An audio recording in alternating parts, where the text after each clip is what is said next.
Bismillahirrahmanirrahim. Alhamdulillahirabbil alamin. Wa bihi nasta'in ala umuri dunya waddin. Wassalatu wassalamu ala asyrafil anbiya'i wal mursalin sayyidina Muhammadin wa ala alihi wa sahbihi ajma'in. الفاتحة بنيتنا في الانتفاع والتعلم والتعليم والاقتداء بالنبي المختار في السر والإجهار وبنية التناصر وتعاون وتعاضد على الدين وإقامة شريعة سيد المرسلين وأن الله يرزقنا كمال النشاط والهمة والجد والاجتهاد في طلب علوم نافعة والعمل بها مع الإخلاص وطول العمر في طاعة الله وحسن الخاتمة عند الموت وإلى حضرة النبي سيدنا محمد صلى الله عليه وآله وسلم الفاتحة.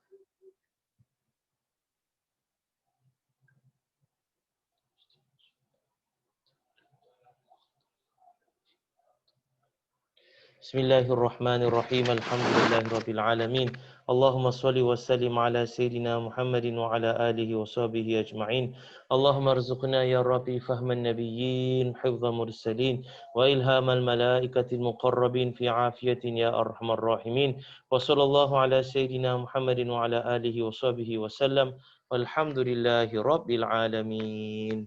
السلام عليكم ورحمة الله وبركاته. Muslimin dan muslimat dirahmati Allah, alhamdulillah kita teruskan pengajian kita kepada tentang ulum Al-Quran ini dalam bab nasikh dan juga mansukh. Dan kita telah mulakan pembahasan berkenaan dengan contoh-contoh ayat nasikh dan mansukh yang dikumpulkan oleh Imam As-Suyuti. Jadi kita teruskan pembahasannya pada kali ini. Kalau sekiranya Muslimin dan Muslimat rujuk pada kuliah yang lepas, saya dah mulakan pembahasan contoh-contoh ayat nasikh dan mansukh ini yang dikumpulkan oleh Imam Suyuti dalam kitabnya Itqan fi Ulumil Quran, dan saya dah selesai pada contoh yang pertama iaitu surah Al-Baqarah ayat 180 yang digantikan dengan surah An-Nisa ayat 11 dan 12. Kemudian saya juga dah mula membahaskan surah Al-Baqarah ayat 184 yang mana digantikan dengan surah Al-Baqarah ayat 185.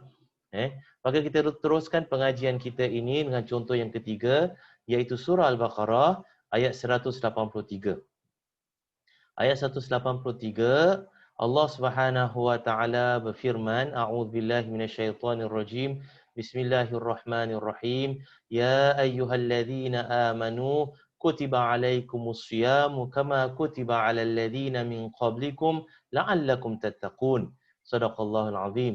Yang mana bermaksud, wahai orang-orang yang beriman, kamu diwajibkan berpuasa sebagaimana diwajibkan ke atas orang-orang yang terdahulu daripada kamu. La'allakum tattaqun. Mudah-mudahan kamu dari kalangan orang-orang yang bertakwa, atau mudah-mudahan kamu ini bertakwa.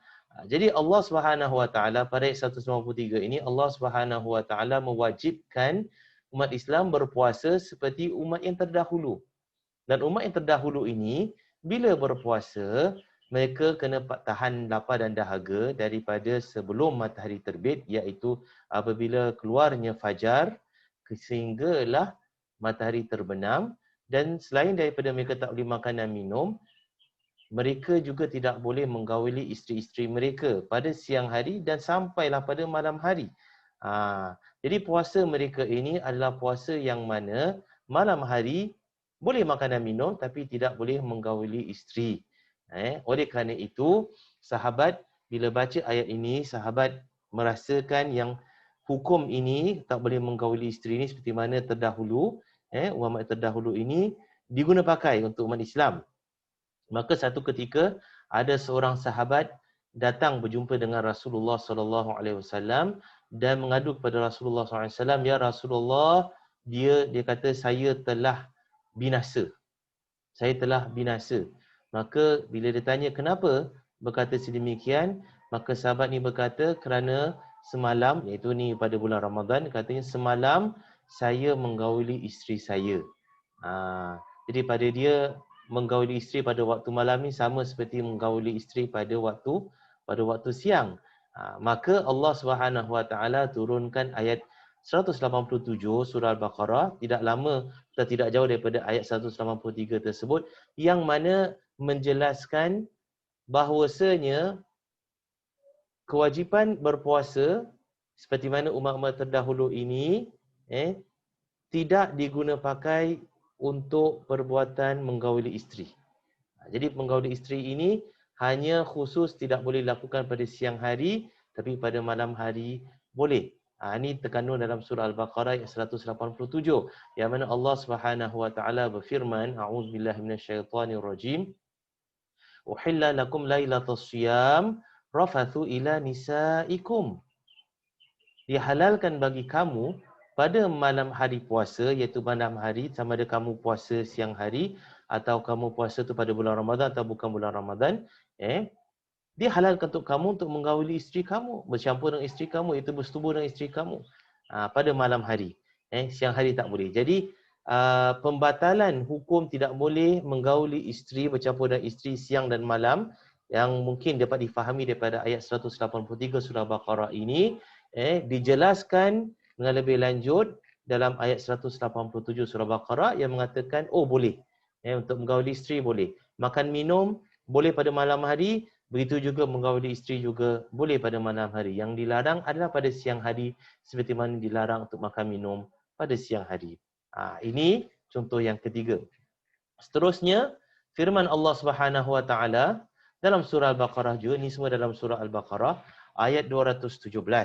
Allah Subhanahu wa taala berfirman, a'udzubillahi minasyaitonirrajim. Bismillahirrahmanirrahim. Yas'alunaka 'anil syahril harami qitalin fihi. Qul qitalun fihi kabir wa saddun 'an sabilillah wa kufrun bihi wal masjidil haram wa ikhraju ahlihi minhu akbaru 'indallah. Yang mana bermaksud, mereka bertanya kepadamu wahai Muhammad sallallahu alaihi wasallam mengenai hukum berperang dalam bulan yang dihormati. Qul qitalun fihi kabir. Katakanlah, berperang dalam bulan yang dihormati ini satu dosa yang sangat besar. Seperti mana dosa mengkufuri Allah Subhanahu wa taala, seperti mana kufur, sebagaimana dosa wasuddun an sabilillah, melarang orang daripada berjihad di jalan Allah, dan seperti mana juga dosa besar seperti apa? Menghalang orang daripada beribadat dalam Masjidil Haram atas sebab yang tidak dibenarkan oleh syarak. Jadi asal hukumnya ialah tak boleh berperang dalam bulan-bulan yang haram, bulan-bulan yang dihormati. Nah, apakah bulan-bulan yang dihormati? Ia adalah 4 bulan haram yang dikatakan sebagai bulan-bulan haram, iaitu 3 bulan yang berturut-turut dan 1 bulan yang berasingan. Adapun yang berturut-turut ni adalah bulan Zulqaidah, Zulhijjah dan Muharram. Ini 3 bulan ini, bulan yang mana dikatakan bulan haram dan bulan dihormati. Kerana apa? Kerana diharamkan untuk orang Arab berperang. Mereka tak berperang pada 3 bulan ini. Mereka hormat. Sebab bulan Zulhijjah, bulan orang pergi haji, orang mengerjakan haji. Maka bulan Zulqaidah ini, orang mula buat persiapan untuk pergi haji. Jadi jangan berperang, orang nak pergi ibadat. Kemudian pada bulan haji ni nak balik rumah mereka. Perjalanan jauh, jadi bulan Muharram. Jadi makanya 3 bulan ni mereka anggap sebagai bulan suci, tak boleh perang, dan Islam menetapkan juga sedemikian, ia adalah bulan yang haram untuk berperang. Jadi 3 bulan untuk turut, kemudian 1 bulan yang berasingan, iaitu bulan Rejab. Bulan yang memang orang Arab daripada dahulu muliakannya dan agungkannya. Rejab sendiri bermaksud pengagungan. Jadi ini bulan-bulan yang dikatakan tak boleh berperang secara langsung. Kalau perang, dosa besar. Kerana itu ayat 217 ini, Allah Subhanahu Wa Taala menerangkan, Qul qitalun fihi kabir. Katakanlah wahai Muhammad sallallahu alaihi wasallam, berperang pada bulan yang 4 ini adalah satu benda yang sangat besar dan dosa yang sangat besar. Ini ayat 217. Kemudian hukum melarang berperang dalam bulan haram ini dimansuhkan dan dibenarkan berperang dalam bulan Ramadan, dalam bulan-bulan yang haram ini, 4 bulan yang haram ini, dengan syarat kamu diperangi. Bukan kamu nak perang, tapi kamu diserang, maka kamu berhak untuk perang balik. Defensive battle. Maknanya kamu bukan ofensif, kamu nak berperang, tapi kamu menahan diri daripada diserang. Jadi itu dibenarkan. Kalau ayat 217 itu tak boleh berperang langsung, walaupun orang tu serang kamu. Tapi kemudian Allah SWT mansuhkan, Allah SWT khususkan boleh berperang dengan syarat kamu itu diperangi. Dan itu terkandung dalam surah Al-Baqarah ayat 36 yang mana Allah SWT berfirman, A'udzubillahi minasyaitonirrajim, wa qatilul musyrikina kaffah kama yuqatilunakum kaffah. Dan perangilah kaum musyrikin itu semuanya kafah. Sebagaimana mereka pun memerangi kamu kafah semuanya. Jadi Allah SWT mengizinkan kita untuk serang balik orang musyrikin kalau kita ini serang. Kalau mereka tu serang kita. Sebagaimana mereka pun memerangi kamu, kamu boleh serang mereka balik. Maknanya defensif. Tahan diri kamu. Tak kira bila. Walaupun dalam bulan-bulan yang haram tersebut. Jadi pengharaman perang dalam bulan haram ini, Allah beri pengecualian jika umat Islam diserang. Tapi untuk memerlukan peperangan dalam bulan haram, ia tidak boleh. Ini satu perkara atau dosa yang sangat besar. Jadi ini contoh seterusnya, contoh yang keempat berkenaan dengan nasih dan mansuh. Seterusnya, contoh yang kelima, dalam surah Baqarah ayat 240, Allah Subhanahu wa taala berfirman, A'udzubillahi minasyaitonir rajim. Walladzina yatawaffawna minkum wa yadharuna azwajan wasiyatan li azwajihim mata'an ilal hauli ghaira ikhraj. Mata'an ilal hauli ghaira ikhraj. Yang mana maksudnya? Dan orang-orang yang hampir mati di antara kamu, iaitu orang yang sedang menghadapi kematian atau memang tahu nak mati, maka kata Allah SWT di sini, kalau mereka tu ada isteri dan mereka akan tinggalkan isteri mereka akan jadi balu mereka kalau mereka tu meninggal dunia, maka kata Allah SWT, hendaklah buat wasiat untuk isteri-isteri tersebut. Apa wasiat ini? Iaitu beri nafkah sagu hati, iaitu makan, pakai dan tempat tinggal hingga setahun lamanya. Jadi maksudnya apa? Maksudnya,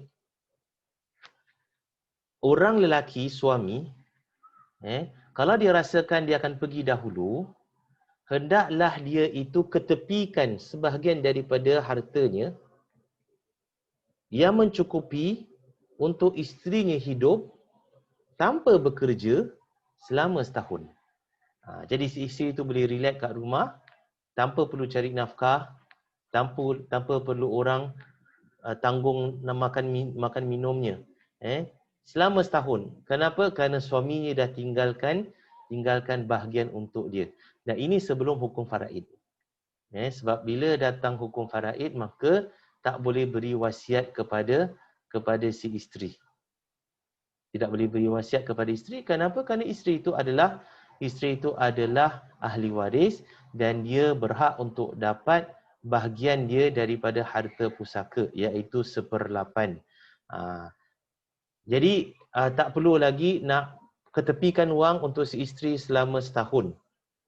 Selama setahun agar dia itu dapat hidup tanpa dia itu perlu cari nafkah. Duit untuk makan, pakaian dan tempat tinggal dia. Tempat tinggal dia mesti diberikan. Jadi ini ayat 240. Kemudian Allah Subhanahu wa taala mengikut kata sebagian ulama memasukkan ayat ini dan digantikannya dengan ayat 100 atau ayat 234 surah yang sama. Surah Al-Baqarah ayat 234. Tak jauh selepas itu atau sebelumnya. Ayat 240 selepasnya, kemudian 234 sebelumnya. Ini menunjukkan bahawasanya penyusunan ayat dalam Al-Quran ini tidak semestinya menurut kepada tertib turunnya ayat itu. Ayat yang diturun dahulu boleh diletak kemudian.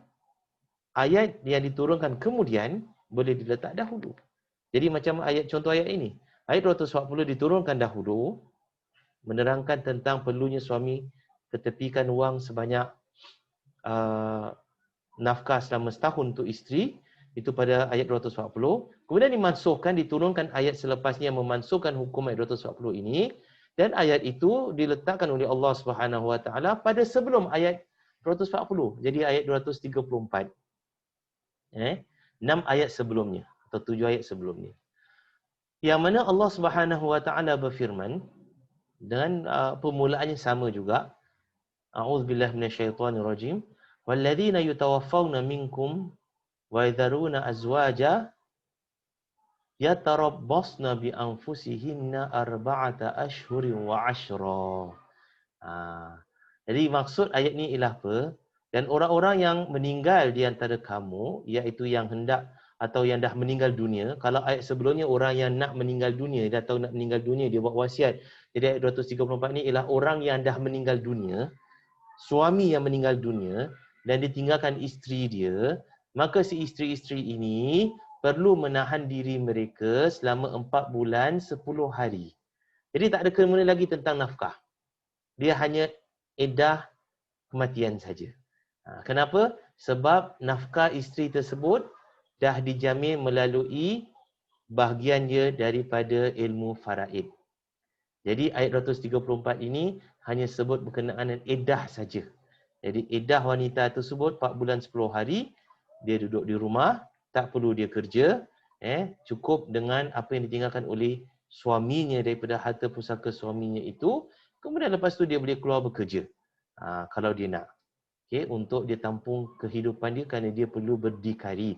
Dia tak perlu selalu sepanjang masa bergantung pada peninggalan suaminya. Peninggalan suaminya hanyalah sagu hati untuk dia, yang mana sekurang-kurangnya boleh dia itu berhidup bertahan untuk beberapa tempoh tertentu. Sama ada 4 bulan 10 hari atau setahun atau 2 tahun. Tapi tetap dia perlu berusaha. Ini selepas bahagiannya telah diwajibkan oleh Allah Subhanahu Wa Taala di dalam surah An-Nisa berkenaan dengan ayat faraid.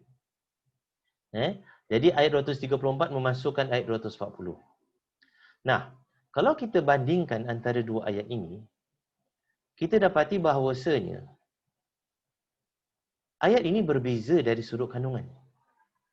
Ayat 240 sebut tentang orang yang belum mati, suami yang belum meninggal dunia. Maka dia itu perlu ketepikan bahagian dia, bahagian hartanya untuk isterinya selama setahun. Mencukup isterinya itu hidup selama setahun dengan peninggalannya tanpa isterinya perlu kerja. Sedangkan ayat 234 ini tidak mengatakan berkenaan dengan suami perlu ketepikan wang untuk isterinya. Tetapi ayat 234 ini menerangkan berkenaan dengan iddah isteri yang kematian suami. Kan berbeza? Ayat 240 berkenaan nafkah, ayat 234 berkenaan dengan iddah. Jadi oleh kerana itu, sebahagian ulama berpendapat bahawasanya ini bukanlah contoh nasih mansuh. Ini bukanlah contoh nasih mansuh yang mana ayat memansuhkan, ayat turunkan kemudian memansuhkan ayat yang diturunkan sebelumnya. Atau memasukkan hukum ayat diturunkan sebelumnya. Tetapi ini dua ayat yang berbeza hukumnya. Erti kata lain, ayat 234 ni berkenaan dengan iddah, jadi wajib patuh 4 bulan 10 hari, si isteri tersebut tidak boleh keluar rumah. Menahan diri mereka tersebut maknanya dia itu tidak keluar rumah melainkan kalau perlu.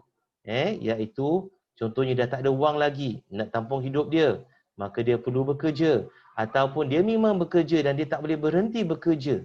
Kalau dia berhenti bekerja, nak cari kerja lain satu kesusahan untuk dia.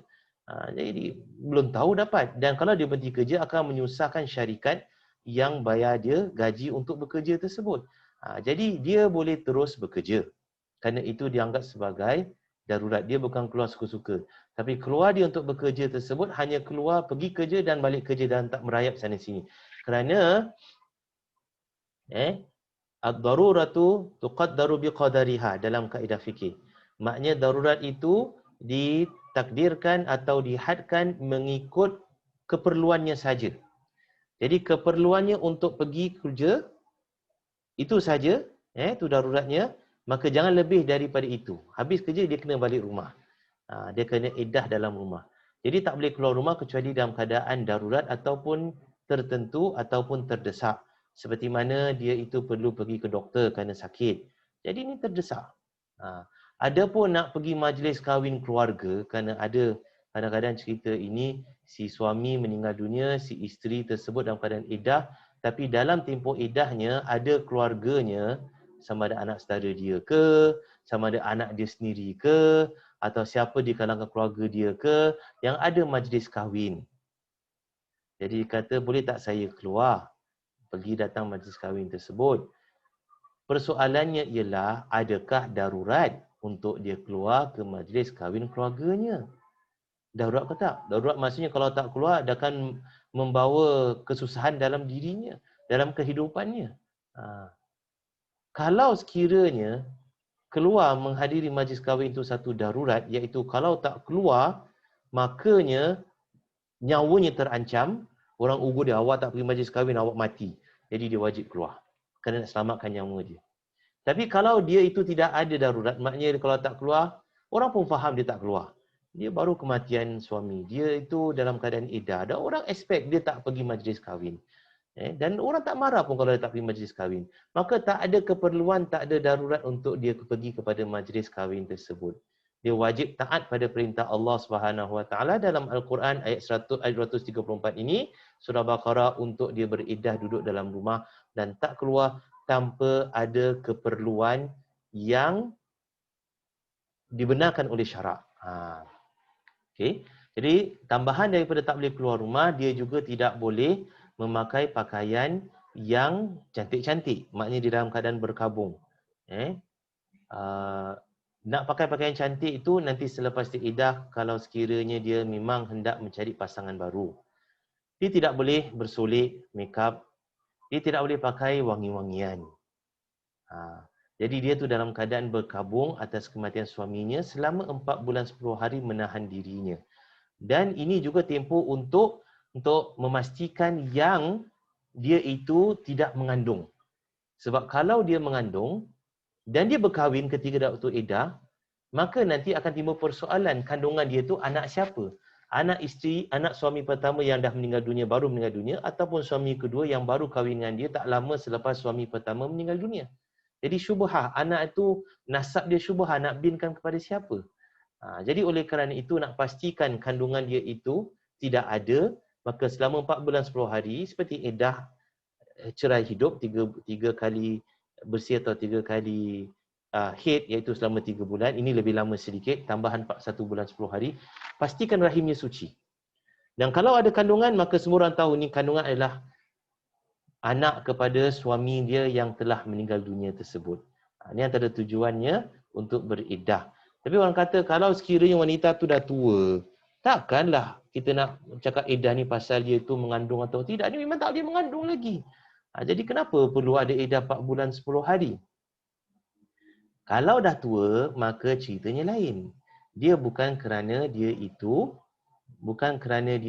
maknanya mengandung, tapi biasanya seorang wanita yang kematian suami yang dia dah tua, biasanya dia dah hidup dengan suaminya begitu lama, daripada muda sehingga dia tua. Jadi kematian suami dia itu akan menjejas emosinya, dia berasa sedih. Maka Allah Subhanahu Wa Taala beri tempoh 4 bulan 10 hari untuk dia cool down. Dan Allah SWT lebih mengetahui tentang psikologi manusia daripada manusia itu sendiri. Kerana Allah yang mencipta manusia. Allah yang letakkan psikologi, macam mana bentuk psikologi manusia ini. Jadi Allah tetapkan 4 bulan 10 hari. Jadi itu sesuai dengan psikologi seorang isteri yang dah berumur, kematian suaminya yang dah lama ditinggal sama.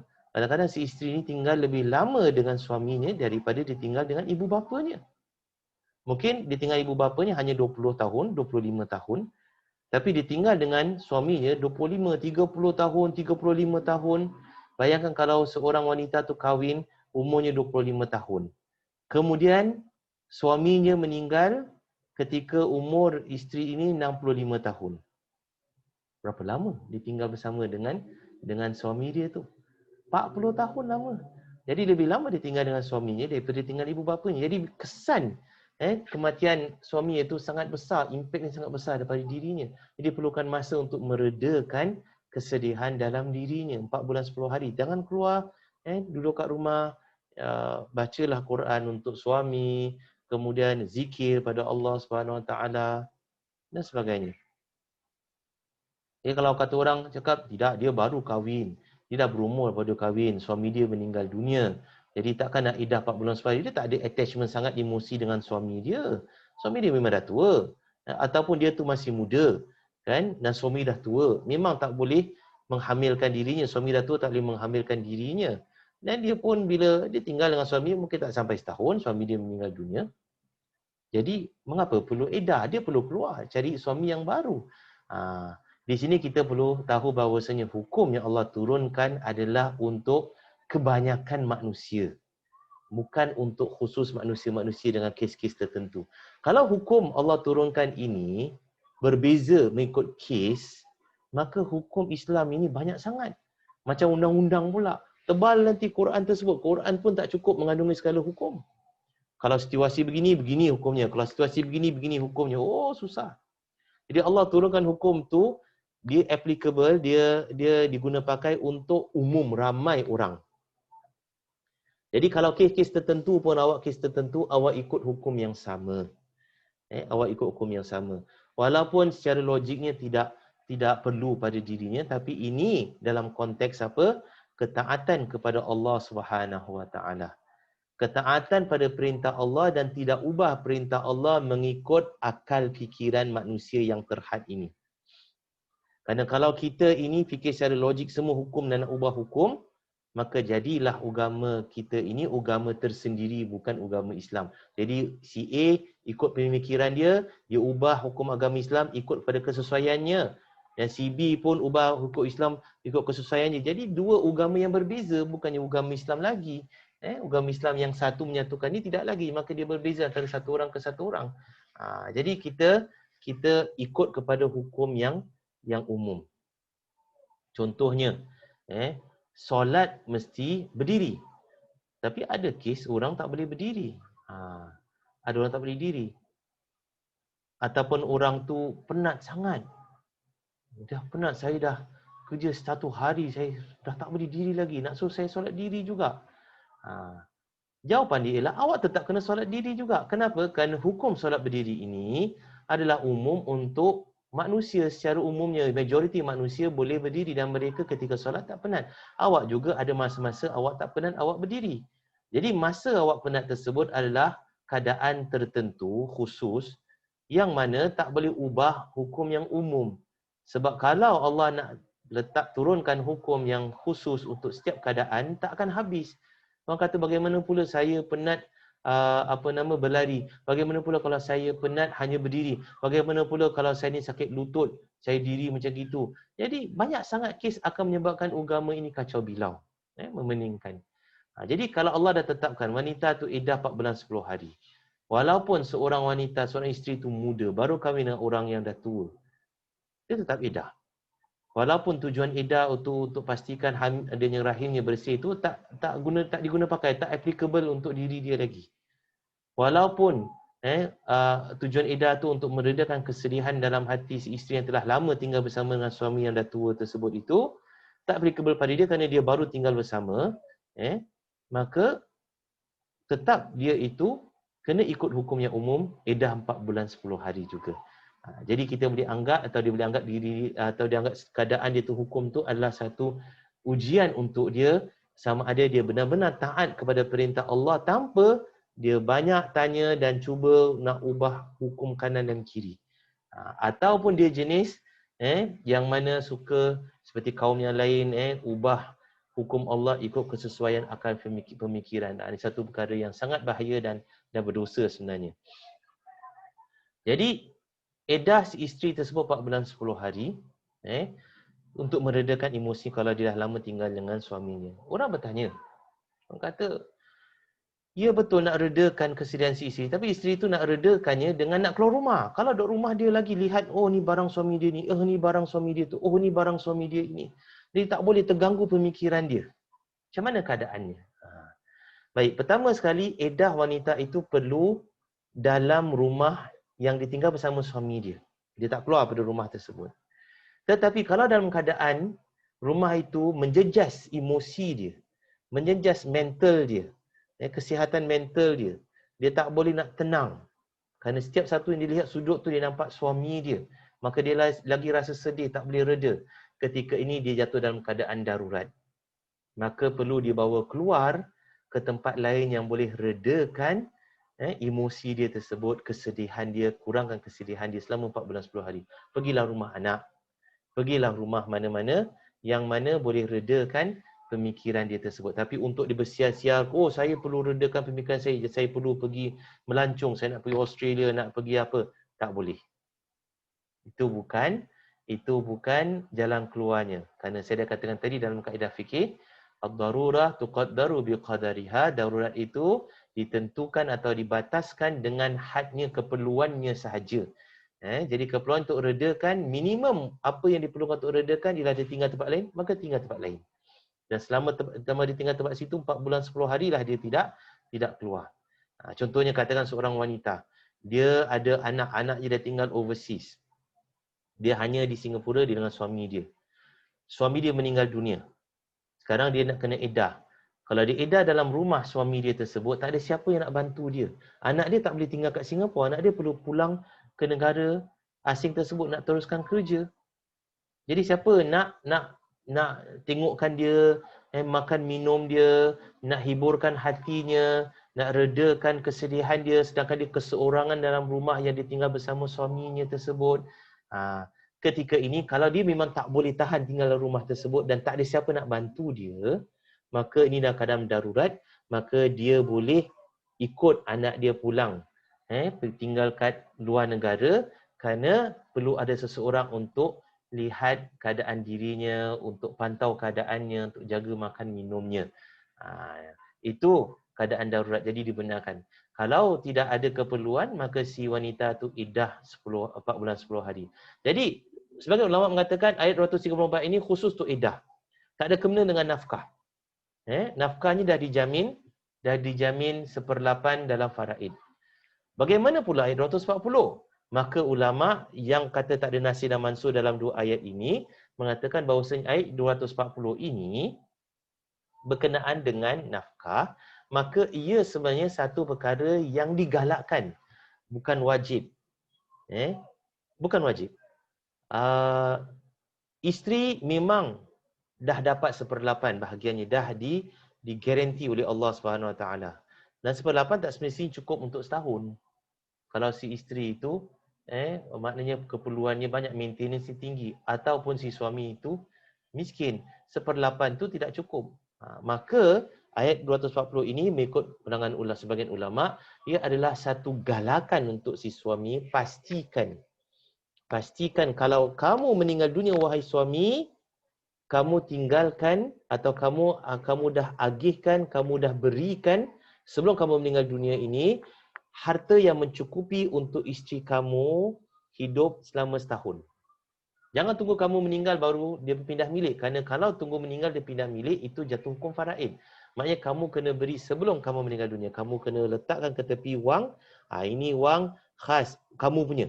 Kalau aku meninggal dunia, ini cukup untuk nafkah kamu setahun. Tak wajib untuk suami lakukan sedemikian, tapi galakan agar dia tidak membebankan si isteri. Dan Islam melindungi hak wanita.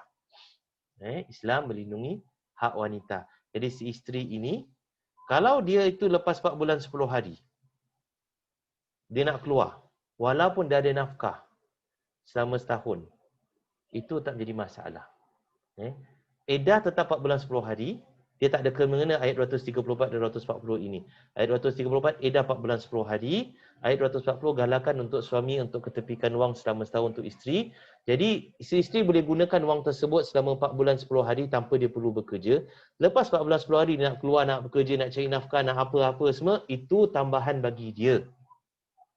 Kalau dia tak nak keluar pun bekerja, setahun tu, dia boleh duduk di rumah, tak perlu bekerja kerana bekas ataupun arwah suaminya memang dah beri dia sebelum meninggal dunia tersebut cukup wang untuk dia hidup selama setahun. Tak wajib tapi digalakkan. Ini mengikut pandangan sebagian ulama. Jadi tidak ada kena-mengena ayat 240 234 mengikut pandangan sebagian ulama. Pandangan sebagian lain mengatakan ayat 234 ini memansuhkan ayat 240, maka tidak ada lagi selama setahun si isteri itu iddah tak boleh keluar kerana suami itu dah tinggalkan wang untuk dia untuk hidup di rumah dia selama setahun. Jadi 4 bulan 10 hari saja iddah, bukan setahun. Kadang 240 nampaknya si isteri kena iddah selama setahun dalam rumah sebab suami dah tinggalkan wang cukup selama setahun, tak perlu dia keluar. Jadi ada pemansuhan di situ. Jadi itulah perbezaan para ulama di antara ayat 234 240 ni, sama ada 234 memasukkan 240 ataupun ayat 234 ini cerita lain, 240 tu cerita lain. Jadi sampai di sini dahulu pembahasan kita mengenai contoh nasi dan mansukh. Insya-Allah pada kuliah yang akan datang kita akan sambung.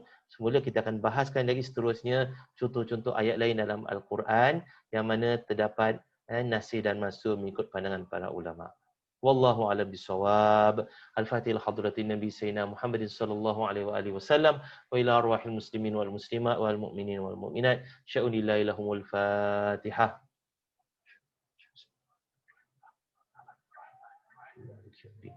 إياك نعبد وإياك نستعين اهدنا الصراط المستقيم صراط الذين أنعمت عليهم غير المغضوب عليهم ولا الضالين آمين Bismillahirrahmanirrahim. Alhamdulillahirabbil alamin.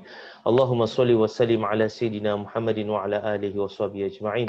Allahumma anfa'na warfa'na bil Qur'anil azim wa barik lana bil ayati wa dzikril hakim wa taqabbal minna innaka antas samiul alim. Allahumma iftah lana min khazaini rahmatika ya arhamar rahimin. Rabbana zidna ilman nafi'a. Wa sallallahu ala sayidina Muhammadin wa ala alihi washabihi wasallam. Walhamdulillahirabbil alamin. Assalamualaikum warahmatullahi wabarakatuh.